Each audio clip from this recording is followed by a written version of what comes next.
మన పెళ్ళికి వెళ్ళిన గడ జరిగింది. సూపర్ జరిగిందిరా. వెళ్ళకుండా వెళ్ళినావు కదా. ఏడా రోజు ఫోన్ చేద్దాం కలవలేదు. మామా హాయ్ అన్న. సంగతులు ఏంటన్న ఈ మధ్య సరిగ్గా వీడియోలు తీయట్లేదు. తెలుసుగా మా ఫ్రెండ్స్ వేరే ఊరు, వాళ్ళకి వస్తే టైం సరిపోవట్లేదు. అందులోనూ ఫస్ట్ ట్రిప్ అయింది, కుదరట్లేదు. అందుకే వీడియో తీయట్లేదు. మాకు మాత్రం వీడియో తీయాలని ఉండదా చెప్పరా? అన్న మీరు తీసే వీడియోల కోసం పక్కన నుంచి రావాలన్న.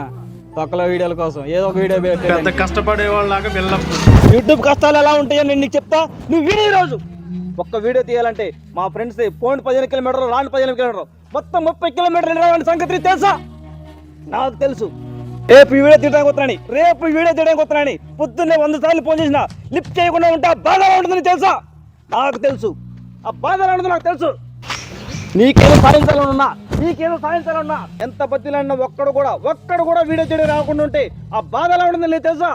ఎంతో కష్టపడి ఒక వీడియో తీసి అప్లోడ్ చేస్తే కాపీ రైట్ పడితే ఆ బాధ ఎలా ఉంటుందని తెలుసా?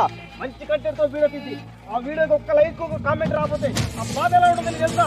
నేను అనిపించాను. ఆ బాధ ఎలా ఉంటుందో నాకు తెలుసు. కంటికి కనిపించిన ఏదో ఒక శక్తి 10 టన్నుల బరువుతో భూమిలోకి నేను తొక్కుతున్నట్టు నీకు అనిపించిందా? నేను అనిపించాను. వయసులో ఉన్నప్పుడే బాధతో భుజాలు కృంగిపోవడం ఎప్పుడన్నా అనుభవించావా? నువ్వు ఎప్పుడన్నా అనుభవించావా? మనం ఈ సమాజంలో బ్రతకడానికి మన దగ్గర ఉన్న పేరు, మన దగ్గర ఉన్న ప్రతిష్ట అవేమీ పనికిరావు. మనం కూడా ఏదో ఒకటి సాధించాలని నీకు ఎప్పుడన్నా అనిపించిందా?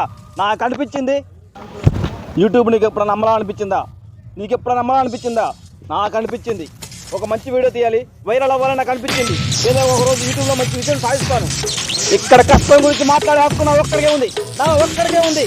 నీకు లేదు. ఖచ్చితంగా నీకు లేదు.